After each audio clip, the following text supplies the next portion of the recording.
Competition public school के YouTube channel में आपका पुनः स्वागत है। इस वीडियो में हम लोग शैल बी और विल बी का प्रयोग सीखेंगे। Use of shall be and will be. आइए देखते हैं। जब वाक्य के अंत में गा गे गी हो, जब हिंदी का वाक्य हो और उसके अंत में गा गे गी हो तथा वाक्य के भाव से स्पष्ट हो कि दी गई स्थिति भविष्य में स्थायी रूप से बनी रहेगी। जब हिंदी के वाक्यों के अंत में गा गे गी हो तथा वाक्य के भाव से ऐसा स्पष्ट हो कि दी गई स्थिति भविष्य में अस्थायी रूप से बनी रहेगी, तब हम शैल बी और विल बी का प्रयोग करते हैं। तब हम शैल बी और विल बी का प्रयोग करते हैं। सामान्यतः आई बी के साथ शैल बी तथा अन्य सभी सब्जेक्ट्स के साथ विल बी का प्रयोग होता है। आई और बी के साथ अर्थात फर्स्ट पर्सन के साथ शैल बी का प्रयोग होगा और बाकी सभी सब्जेक्ट्स के साथ विल बी का प्रयोग होगा। आई और बी के साथ शैल बी का प्रयोग करेंगे और बाकी सभी सब्जेक्ट्स के साथ विल बी का प्रयोग करेंगे। एक बात ध्यान देने योग्य है, आजकल आई बी के साथ भी विल का प्रयोग हो रहा है। आई बी के साथ भी विल बी का प्रयोग हो रहा है। ऐसा प्रयोग किया जा सकता है, लेकिन हमें आई बी के साथ शैल बी का और बाकी सभी सब्जेक्ट के साथ विल बी का प्रयोग ही करना है। तो आइए देखते हैं। अफर्मेटिव सेंटेंसेज, स्वीकारात्मक वाक्य। मैं खुश रहूंगा। अंत में क्या है? हिंदी के वाक्य के अंत में गागे की रहे, यहाँ गा है, यहाँ गे है, यहाँ गे है, यहाँ भी गा है, तो गागे की हो तथा वाक्य के भाव से स्पष्ट हो कि दी गई स्थिति भविष्य में अस्थायी रूप से बनी रहेगी। मैं खुश रहूंगा। मैं सब्जेक्ट है आई, उसके बाद सब्जेक्ट के बाद वर्ब लगता है अफर्मेटिव सेंटेंस में। सब्जेक्ट के बाद वर्ब आई, वर्ब के रूप में यहाँ शैल बी विल बी का प्रयोग करना है। शैल बी का प्रयोग होगा। क्यों होगा? क्योंकि यहाँ स्पष्ट लिखा गया है कि आई बी के साथ शैल बी का। आई शैल बी खुश happy. I shall be happy. यह अफर्मेटिव सेंटेंस है। हम लोग भूखे रहेंगे। हम लोग की अंग्रेजी वी।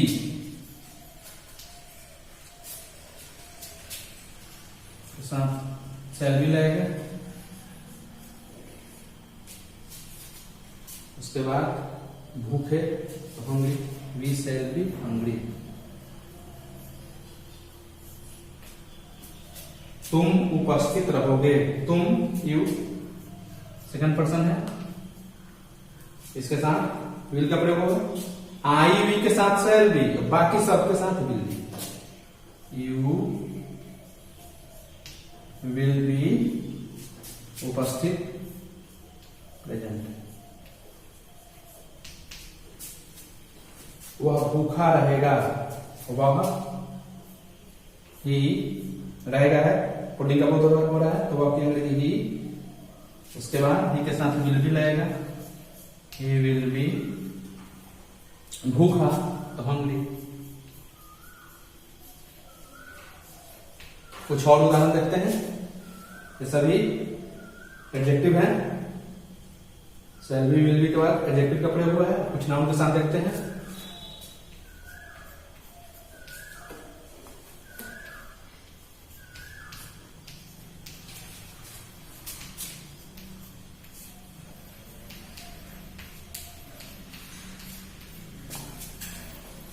राम एक डॉक्टर बनेगा। राम गागे की है, गागे की में से गा है अंत में, तो विल बी, राम के साथ विल बी लगता है। Ram will be a doctor. Ram will be a doctor. Ram doctor बनेगा, तभी यही बनाते Ram will be a doctor.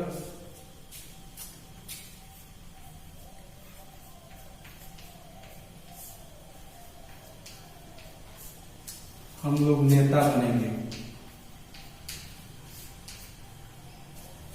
हम लोग we shall be leaders, we shall be leaders. एक बात ध्यान दीजिए, शैल बी विल बी का प्रयोग यह दर्शाता है कि कोई स्थिति भविष्य में अस्थायी रूप से बनी रहेगी, कोई स्थिति भविष्य में अस्थायी रूप से बनी रहेगी, यही दर्शाता है शैल बी और विल बी का प्रयोग। मान लीजिए कि हम किसी व्यक्ति को उसकी वेशभूषा देखकर किसान होने का अनुमान लगाते हैं तथा कहते हैं कि वह एक किसान होगा। समझने वाली बात है, ध्यान देने वाली बात है। मान लीजिए किसी व्यक्ति की वेशभूषा देखकर हम अनुमान लगाते हैं कि वह किसान होगा, वेशभूषा से वह किसान के जैसा लगे और हम अनुमान लगाएं कि वह किसान होगा। हम किसान होने का अनुमान लगाएं और कहें कि वह एक किसान होगा, तो इसकी अंग्रेजी होगी, इसका ट्रांसलेशन होगा ही वुड, WOULD, यहाँ L साइलेंट रहता है, वुड पढ़ते हैं, he would be a farmer,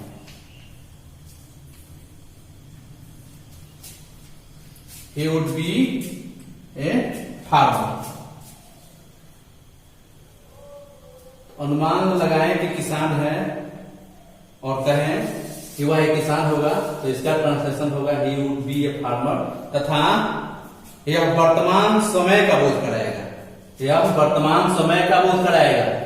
ऐसा नहीं कि किसान बनने वाला है, यह सेंटेंस इस तरह का भाव व्यक्त नहीं करता है, बल्कि अनुमान लगाकर हम कह रहे हैं किसी व्यक्ति को देखें और वेशभूषा से कहें कि यह किसान होगा, वह किसान होगा, तो उसका ट्रांसलेशन होगा he would be a farmer, तथा यह वर्तमान समय का बोध कराएगा, अर्थात अभी यह किसान है। वेशभूषा देखकर ऐसा लग रहा है कि यह किसान है। इसका ट्रांसलेशन हम he will be a farmer नहीं बनाएंगे, क्योंकि he will be a farmer का अर्थ होगा कि आने वाले समय में वह किसान बनेगा, अभी किसान है नहीं, किसान बनेगा। अगर हम इसका ट्रांसलेशन ऐसे बनाते हैं कि he will be a farmer, इसका अर्थ होगा कि यह आगे चलकर किसान बनेगा। he will be a farmer का अर्थ हो जाएगा आने वाले समय में किसान बनेगा तथा अपनी स्थिति को कायम रखेगा, आने वाले समय में किसान बनेगा तथा अपनी स्थिति को कायम रखेगा। हम किसी को देखकर और उसकी वेशभूषा से अनुमान लगाएं और कहें कि वह डॉक्टर होगा, तो उसका ट्रांसलेशन क्या होगा, ऐसे ही बनाएंगे he would be a doctor, he would be a doctor। आइए अब हम नेगेटिव सेंटेंस, इंट्रोगेटिव सेंटेंस देखते हैं। आइए कुछ वाक्य लिखे गए हैं, देखते हैं। राम तैयार रहेगा, इसी से 8 वाक्य बनाए गए हैं। एक राम तैयार रहेगा है और उससे 1 2 3 4 5 6 7 और नए वाक्य बनाए गए हैं। कुल 8 वाक्य हैं। राम तैयार रहेगा,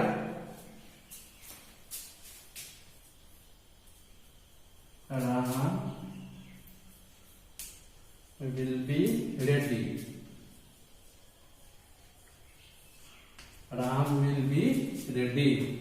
राम तैयार नहीं रहेगा, यह अफर्मेटिव सेंटेंस है, यह निगेटिव सेंटेंस है। राम तैयार नहीं रहेगा, राम के साथ will be लगेगा। यह नॉट लगाना है, तो नॉट का प्रयोग विल के बाद होगा, विल बी के बाद नहीं होगा, विल के बाद होगा। Ram will not be ready, Ram will not be ready. क्या राम तैयार रहेगा? उसी तरह विल को पहले कर देंगे, वर्ब को पहले कर देंगे। यह क्वेश्चन का उदाहरण है, विल राम बी रेडी। यहां क्वेश्चन मार्क होगा, विल राम बी रेडी, क्या राम तैयार नहीं रहेगा? विल राम, विल के बाद राम तब not, will Ram not be ready. यहां हम विल और नॉट को जोड़ कर लिख सकते हैं, तो ओंट राम बी रेडी हो जाएगा, क्वेश्चन मार्क रहेगा। ओंट विल और नॉट को जोड़ेंगे तो ओंट हो जाएगा। देखिए विल और नॉट को जोड़ते हैं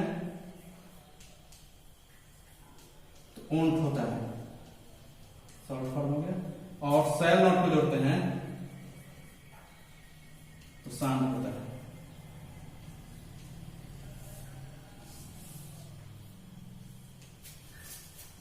will Ram not be ready, और विल और नॉट को जोड़ेंगे तो ओंट हो जाएगा, तो ओंट राम बी रेडी। विल और नॉट को जोड़ेंगे तब ओंट लिख सकते हैं, ऐसा नहीं कि will not Ram be ready, ऐसा नहीं होगा। Will Ram not be ready, Ram क्यों तैयार रहेगा, क्यों की अंग्रेजी वाई, डब्ल्यू क्वेश्चन का उदाहरण हो जाएगा। तो पहले क्यों की अंग्रेजी बनाते हैं, वाई, उसके बाद वर्ब, वाई के बाद वर्ब, तो वर्ब क्या है, विल भी है, तो वाई विल राम, वाई के बाद विल तब राम तब be, why will Ram be ready. यहां भी क्वेश्चन मार्क होगा, डब्ल्यू क्वेश्चन है।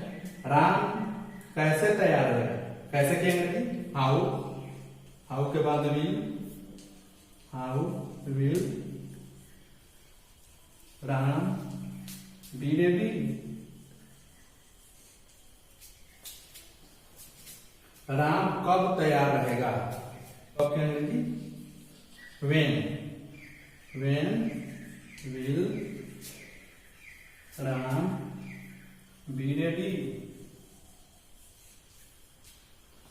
राम कहां तैयार रहेगा, पहले कहां क्या अंग्रेजी, वेयर होता है, वेयर विल राम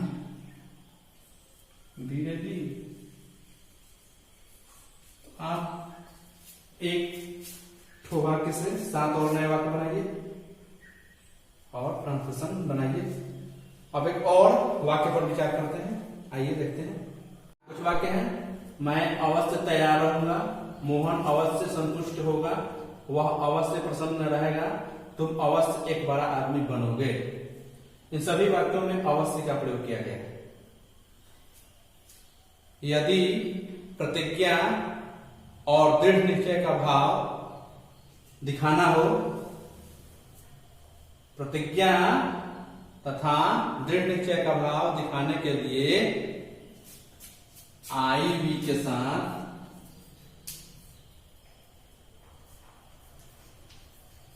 विल का प्रयोग तथा बाकी सभी सब्जेक्ट के साथ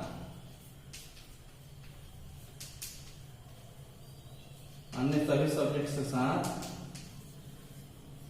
सेल का प्रयोग होगा, अर्थात आई वी के साथ विल भी कर देंगे और बाकी सब के साथ सेल भी। तो उल्टा कर देंगे, आई वी के साथ सेल का प्रयोग होता है और अन्य सभी सब्जेक्ट के साथ विल का प्रयोग होता है।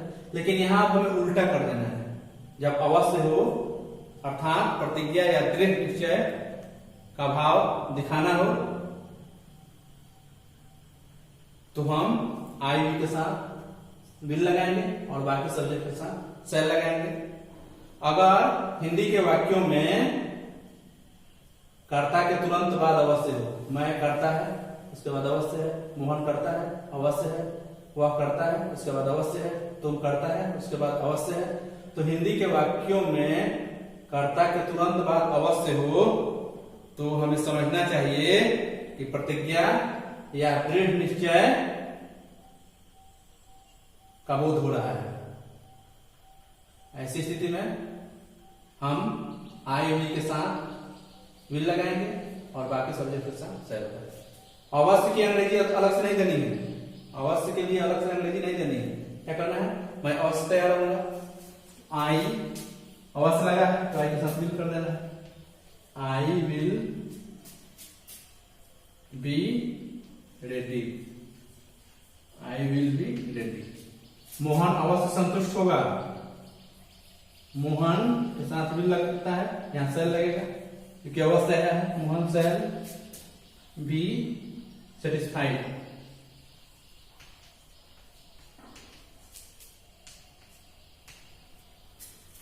वह अवश्य प्रसन्न होगा, ही के साथ भी लगता है लेकिन अवश्य है तो सेल रहेगा, ही सेल बी हैप्पी। तुम अवश्य एक बड़ा आदमी बनोगे, तुम यू के साथ क्या लगता है, विल, लेकिन अवश्य है तो सेल रहेगा, यू सेल बी, तुम अवश्य बनोगे एक बड़ा आदमी, ए ग्रेट मैन। इस तरह से आप इन वाक्यों का अनुवाद बना सकते हैं। आप कुछ होमवर्क दे जाएंगे, आप उन्हें देख लीजिए।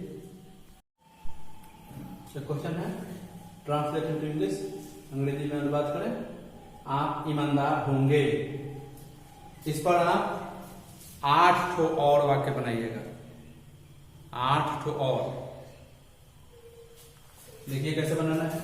आप ईमानदार होंगे दिया गया है, इससे बनाइए आप ईमानदार नहीं होंगे, उसके बाद क्या आप ईमानदार होंगे, उसके बाद क्या आप ईमानदार नहीं होंगे, उसके बाद आप कैसे ईमानदार होंगे, आप क्यों ईमानदार होंगे, आप कब ईमानदार होंगे, आप कहां ईमानदार होंगे,